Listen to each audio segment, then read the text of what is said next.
सभी भक्तजनों को जय श्री कृष्ण। श्री सुखदेव जी कहते हैं, परीक्षित, आप शुद्ध सत्यमय वसुदेव के पुत्र वासुदेव, संकर्षण एवं प्रद्युम्न और अनिरुद्ध भी हैं। इस प्रकार चतुर्व्यूह के रूप में आप भक्तों तथा यादवों के स्वामी हैं।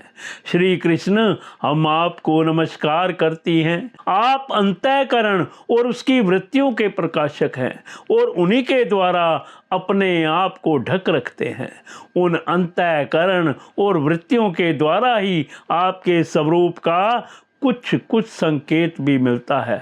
आप उन गुणों और उनकी वृत्तियों के साक्षी तथा स्वयं प्रकाश हैं। हम आपको नमस्कार करती हैं। आप मूल प्रकृति में नित्य विहार करते रहते हैं। समस्त स्थूल और सूक्ष्म जगत की सिद्धि आपसे ही होती है। ऋषिकेश, आप मननशील आत्माराम हैं। मौन ही आपका स्वभाव है। आपको हमारा नमस्कार है। आप स्थूल सूक्ष्म समस्त गतियों के जानने वाले तथा सबके साक्षी हैं। आप नाम रूपात्मक विश्व प्रपंच के निषेध की अवधि तथा उसके अधिष्ठान होने के कारण विश्व रूप ही हैं। आप विश्व के अध्यास तथा अपवाद के साक्षी हैं एवं अज्ञान के द्वारा उसकी सत्य भ्रांति एवं स्वरूप ज्ञान के द्वारा उसकी आत्यांतिक निवृत्ति के भी कारण हैं। आपको हमारा नमस्कार है। प्रभो, यद्यपि कर्तापन न होने के कारण आप कोई भी कर्म नहीं करते, निष्क्रिय हैं, तथापि अनादि काल शक्ति को स्वीकार करके प्रकृति के गुणों के द्वारा आप इस विश्व की उत्पत्ति, स्थिति और प्रलय की लीला करते हैं।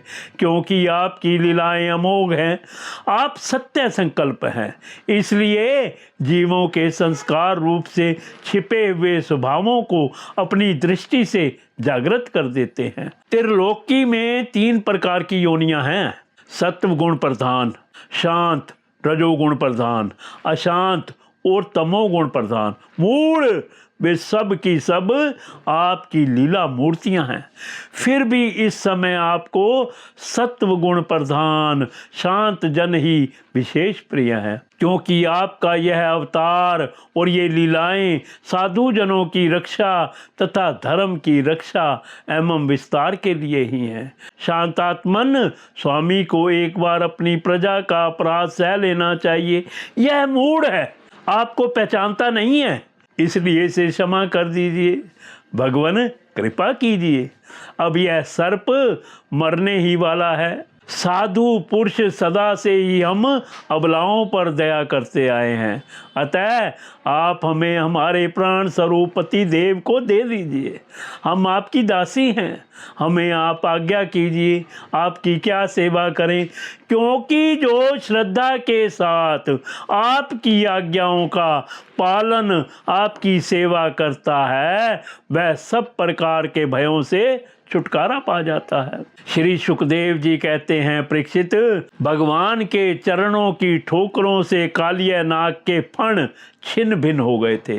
वह बेसुध हो रहा था। जब नाग पत्नियों ने इस प्रकार भगवान की स्तुति की तब उन्होंने दया करके उसे छोड़ दिया। धीरे धीरे कालिया नाग की इंद्रियों और प्राणों में कुछ चेतना आ गई।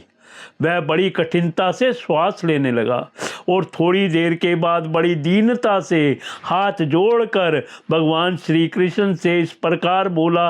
कालिया नाग ने कहा, नाथ, हम जन्म से ही दुष्ट, तमोगुणी और बहुत दिनों के बाद भी बदला लेने वाले बड़े क्रोधी जीव हैं। जीवों के लिए अपना स्वभाव छोड़ देना बहुत कठिन है।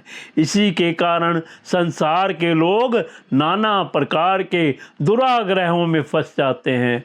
विश्व विधाता आपने ही गुणों के भेद से इस जगत में नाना प्रकार के स्वभाव, वीर्य, बल, योनि, बीज, चित्र और आकृतियों का निर्माण किया है। भगवान, आपकी ही सृष्टि में हम सर्प भी हैं। हम जन्म से ही बड़े क्रोधी होते हैं। हम इस माया के चक्कर में स्वयं मोहित हो रहे हैं। फिर अपने प्रयत्न से इस दुस्त्यय माया का त्याग कैसे करें। आप सर्वज्ञ और संपूर्ण जगत के स्वामी हैं। आप ही हमारे स्वभाव और इस माया के कारण हैं। अब आप अपनी इच्छा से जैसा ठीक समझें कृपा कीजिए या दंड दीजिए।